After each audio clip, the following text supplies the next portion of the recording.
ট্রাম্পের বেপরোয়া মন্তব্য আর একের পর এক উল্টাপাল্টা সিদ্ধান্তে গোটা বিশ্ব যে বিরক্ত সেটা এখন আরো নতুন কোনো বিষয় নয়, কিন্তু পরিস্থিতি এমন জায়গায় গিয়ে দাঁড়িয়েছে যে নিজের প্রেসিডেন্টের সিদ্ধান্ত থেকে খোদ মার্কিন সেনাবাহিনীর শীর্ষ কর্মকর্তারাও হতবাক এবং অস্বস্তিতে পড়েছেন।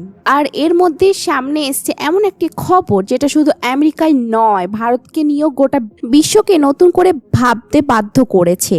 পরিস্থিতি সামাল দিতে আমেরিকাকে ভারতের কাছ থেকে 60,000-এরও বেশি এমটি সেল ক্যাসিং এবং ফিউজ সংগ্রহ করতে হয়েছে, অর্থাৎ যুদ্ধক্ষেত্রে ব্যবহৃত গোলার এমন কিছু গুরুত্বপূর্ণ কম্পোনেন্ট যেগুলি ছাড়া আমেরিকা অ্যামিউনিটি প্রোডাকশন চেইন কার্যত সচল রাখা কঠিন হয়ে পড়েছিল। কিন্তু ভারত ও আমেরিকার মধ্যে এই 60,000-এরও বেশি এমটি সেল ক্যাসিং এর বিষয়টি ঠিক কি সেটি বোঝার আগে মিডল ইস্টের যুদ্ধ নিয়ে মার্কিন সাময়িক বিশেষজ্ঞরা কি বলেছেন সেটি জানা আরো বেশি জরুরি। সিবিএস নিউজের একটি প্রাইম টাইম প্রোগ্রামে উঠে আসে আমেরিকার সেনাবাহিনীরা একাংশ ইরানের সঙ্গে যুদ্ধবিরতির পক্ষে ছিল না। তাদের বক্তব্য ছিল আমেরিকা অবশ্যই শান্তির কথা বলতে পারে, ডিপ্লোমেসির দরজাও খোলা রাখতে পারে, কিন্তু ওয়াশিংটন এর পক্ষ থেকে সরাসরি যুদ্ধবিরতির জন্য ব্যাকুলতা দেখানো উচিত নয়।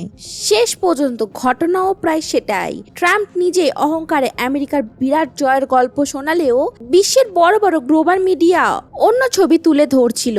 তাদের বিশ্লেষণ ছিল ট্রাম্প আসলে জয়ের রাস্তা খুঁজে পাননি, বরং যুদ্ধ থেকে সম্মান বাঁচিয়ে বেরিয়ে যাওয়ার একটি এসকেপ রুট তৈরি করেছিলেন।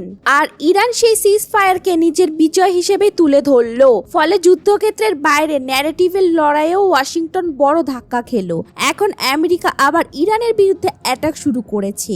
আর এই নতুন হামলাকে অনেকেই সরাসরি ড্যামেজ কন্ট্রোলের চেষ্টা হিসেবেই দেখেছেন, কারণ আগে যে পলিটিক্যাল বা স্ট্র্যাটেজিক মেস তৈরি হয়েছে সেটিকে শুধু ভাষণ দিয়ে ঢেকে রাখা সম্ভব নয়। আর এত কিছু ঘটে যাওয়ার পরেই আমেরিকা বুঝেছে ভারতকে পাশ কাটিয়ে বড় যুদ্ধ চালানো যতই সহজ মনে করা হয়েছিল, বাস্তবে তা মোটেও ততটা সহজ নয়। জিটি বৈঠকে ট্রাম্প প্রধানমন্ত্রী মোদির সাক্ষাতের পর একটি গুরুত্বপূর্ণ খবর সামনে আসে। ভারত মার্কিন ডিফেন্স কোম্পানিকে 60,000-এরও বেশি এমটি সেল ক্যাসিং এবং ফিউজ সরবরাহ করেছে।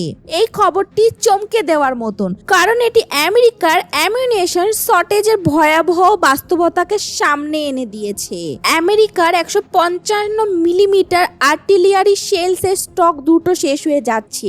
একসময় আমেরিকার হাতে 30 লক্ষেরও বেশি গোলা মজুদ ছিল, কিন্তু এখন পরিস্থিতি এমন জায়গায় পৌঁছেছে যাকে বলা হয় প্রোডাকশন টু কমব্যাক্ট মডেল, অর্থাৎ ফ্যাক্টরি থেকে গোলা তৈরি হচ্ছে আর প্রায় সরাসরি সেখান থেকে যুদ্ধক্ষেত্রে পাঠিয়ে দেওয়া হচ্ছে। মাঝখানে বড় স্টকপাইল তৈরি করে রাখার সুযোগ বা সময় দুটোই দ্রুত কমে যাচ্ছে।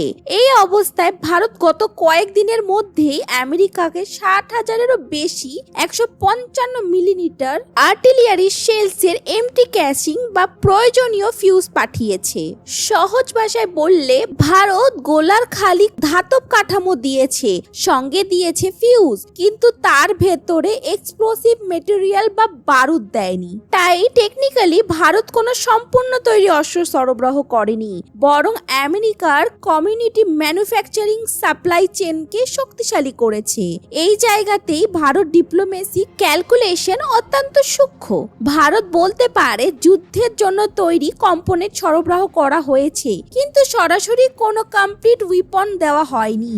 ইউনাইটেড নেশনের ক্লারিফিকেশন অনুযায়ী এই ধরনের কম্পোনেন্ট অনেক ক্ষেত্রে ডুয়েল ইউজ ক্যাটাগরিতে পড়ে, সরাসরি ওয়্যার মেটেরিয়াল হিসেবে নয়। কিন্তু গল্প এখানে শেষ নয়, বরং আসল টুইস্ট শুরু হচ্ছে এখন। ভারত থেকে যাওয়া ওই 30,000-এরও বেশি এমটি সেল ক্যাসিং এবং ফিউজ আমেরিকায় পৌঁছে পূর্ণাঙ্গ 155 মিলিমিটার আর্টিলারি শেলসে পরিণত হবে। আর সেগুলি একটা বড় অংশ আমেরিকা থেকে সরাসরি ইসরায়েলি সেনাবাহিনীর কাছে চলে যেতে পারে, অর্থাৎ ভারতে তৈরি খালি শেল আমেরিকায় গিয়ে পূর্ণ অস্ত্র তৈরি হবে। তারপর সেই অস্ত্র পৌঁছাবে ইসরায়েলের হাতে। আর আন্তর্জাতিক নিয়মে কাগজে কলমে ভারত বলতে পারবে সে কোনো তৈরি গোলা বারুদ পাঠায়নি, সে বরং ম্যানুফ্যাকচারিং কম্পোনেন্ট সরবরাহ করেছে। গ্লোবাল পলিটিক্স পলিটিক্স ঠিক এইভাবেই চলে।